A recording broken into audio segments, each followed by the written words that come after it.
June 29th. Conor versus Chandler. 5 rounds, 170 pounds. Wrong. All right, guys, here I am again. Conor McGregor is out of 303 versus Michael Chandler with an injury. I'm coming back with a vengeance, and I'm coming back with skill.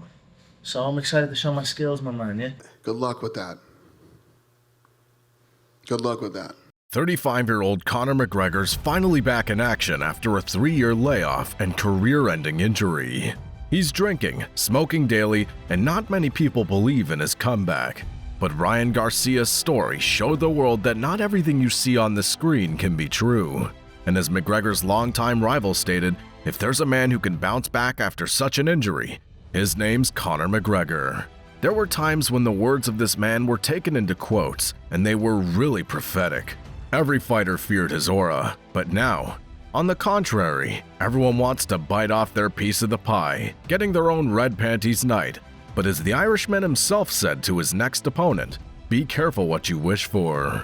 In today's video, we pay tribute to the man who changed this sport and remember all of his knockouts in the UFC that made him an icon of the sport, on the eve of the greatest comeback in sports history. But before we start, I ask you to subscribe to our channel if you don't want to upset Conor, because the angrier he gets, the more he drinks. Let's go. Before entering the best league in the world, champion before it became mainstream, 24-year-old McGregor only needed one meeting with the bald man to make an impression. Dana said to Lorenzo, if he fights at least 10% like he talks, he'll become a star. The bald man wasn't mistaken.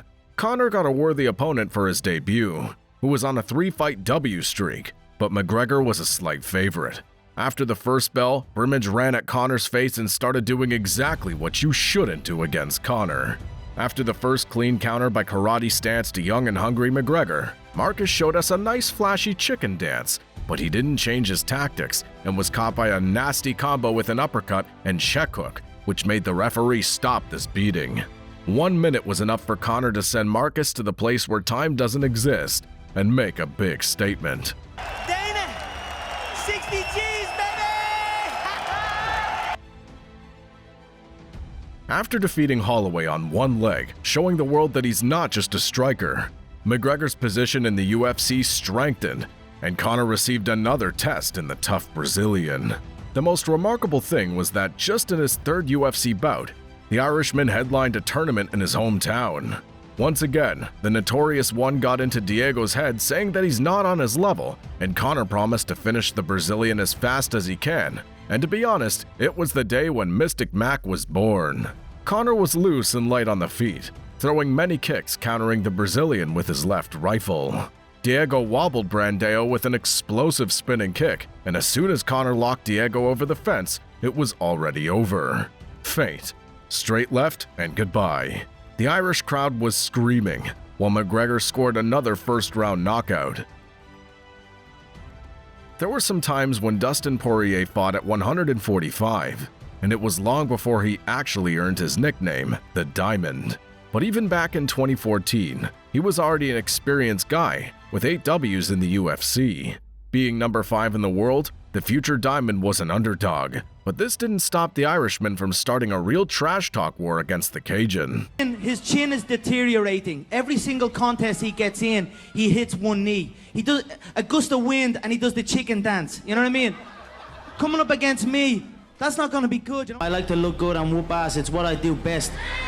You know, I'm not trying to be nobody but me.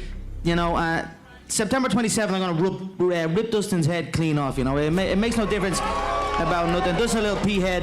Dustin thinks it's all talk. Dustin thinks it's all talk, but when he wakes up with his nose plastered on the other side of his face, he's gonna know it's not all talk. Poirier didn't like this attitude from his opponent, and all Dustin wanted, speedy revenge on Conor for his words. Despite the brevity of the fight, Dustin caused problems for the Irishman, knocking out his tooth with a clean hook.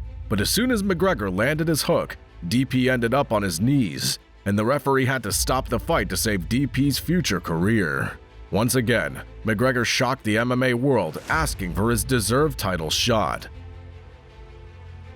But instead of fighting for gold, Conor received a fresh meat in Sivver, saying it's a mismatch for him and final warm-up before the main boss. Dennis is a decision machine, and Ricardo's fought like a pussy. So they still got that exposure. People are even talking about Nick Lentz.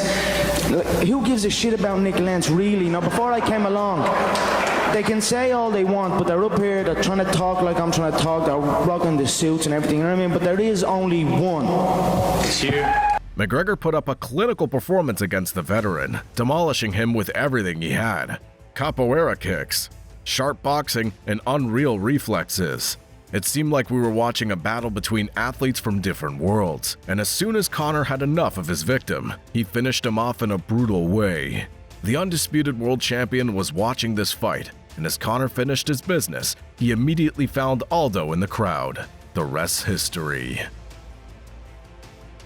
Dana Bold organized a major tour promoting the championship fight between Aldo and McGregor, but unfortunately for us fans, Jose pulled out of the fight because of an injury which McGregor also predicted.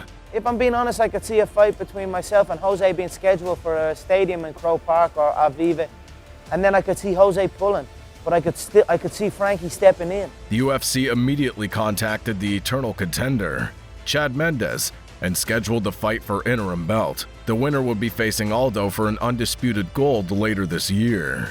Fans' opinions were divided. Some said that even on short notice, Mendes would finish Conor on the ground. Others, on the contrary, believed in the words of the Mystic Mac, which were prophetic at that time.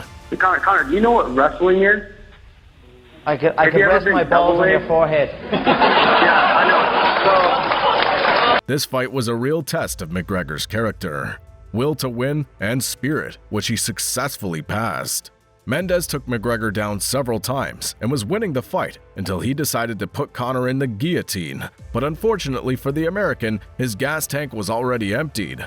While Conor survived the storm, defended his neck, and began his execution.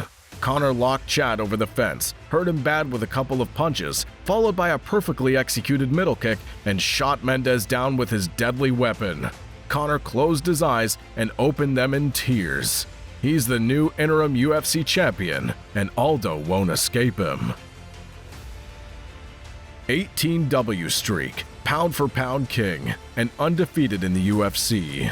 No one gave a single chance to McGregor, except for him and his entourage, and the future sworn enemy. He's a striking guy. I like him. I think he can beat Jose Aldo, maybe finish him. But a lot of people think Jose Aldo beat him. But my opinion, I think he killed him. But if you come 155, welcome. During the fight promotion, the Irishman did everything he could to get into the Brazilian's head. Despite Aldo's enormous experience and skill set, Conor made Jose feel all the responsibility that rests on his shoulders in the build-up to their fight.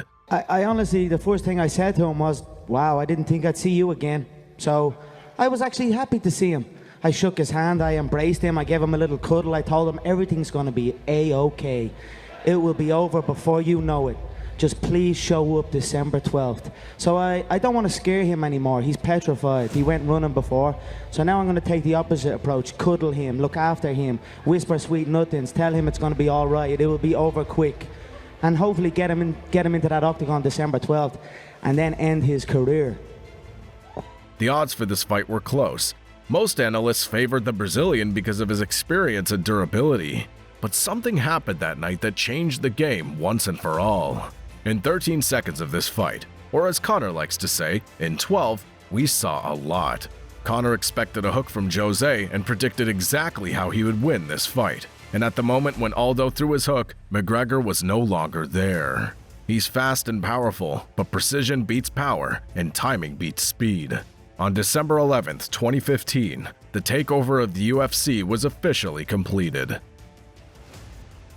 After a legendary trilogy with Nate Diaz, the Irish star had the opportunity to become the first double champion in the history of the UFC, getting his shot at 155 against Eddie Alvarez. McGregor brought UFC to MSG, and at the first press conference for the fight, he got into Eddie's head. Alvarez said that McGregor's a 7 to 8 minute fighter, and he's not championship level, but these 7 minutes turned out to be an eternity for Eddie. After absorbing the first leg kick, Conor put up the greatest performance in the history of title fights. Conor lured Eddie to himself every single time, greeting his chin with a left hand. Eddie's wrestling didn't work at all. He stagnated in front of the Irishman and went to the canvas several times. Eddie played Conor's game, and that evening, Alvarez was frozen like Elsa. After the fight, Eddie said that the main problem wasn't Conor's power, which everyone was talking about, but his speed. At the age of 28, Conor climbed to the very top, and there was nowhere to go further. So he decided to go into boxing, earning over $100 million. But that's a completely different story. At the moment, the last Conor's knockouts dated January 18, 2020, against the legend of the sport, Donald Cerrone. It's crazy that McGregor finished Donald with Cowboy's trademark shot in such a dominant way that everyone believed that the King's back. But the coronavirus didn't allow McGregor to be active, and we all know what happened next for the one and only. Conor's career had both ups and downs. Khabib's defeat, the terrible injury in the Poirier fight, and the riotous lifestyle are a consequence of McGregor's popularity and money he was able to earn. His legacy will be eternal, and the names he defeated are making noise in sports to this day. You may love him or hate him, but you won't be indifferent. And June 29th, the world will be watching the return of a legend. The wait's over. Here you are, yeah, training for a return. You know, not only just a return, Megan, the greatest return in combat sports. This is going to be, you know, I'm going to kick this guy in the head. He's just tailor-made for being kicked all over the place, and that's what I'm aiming for.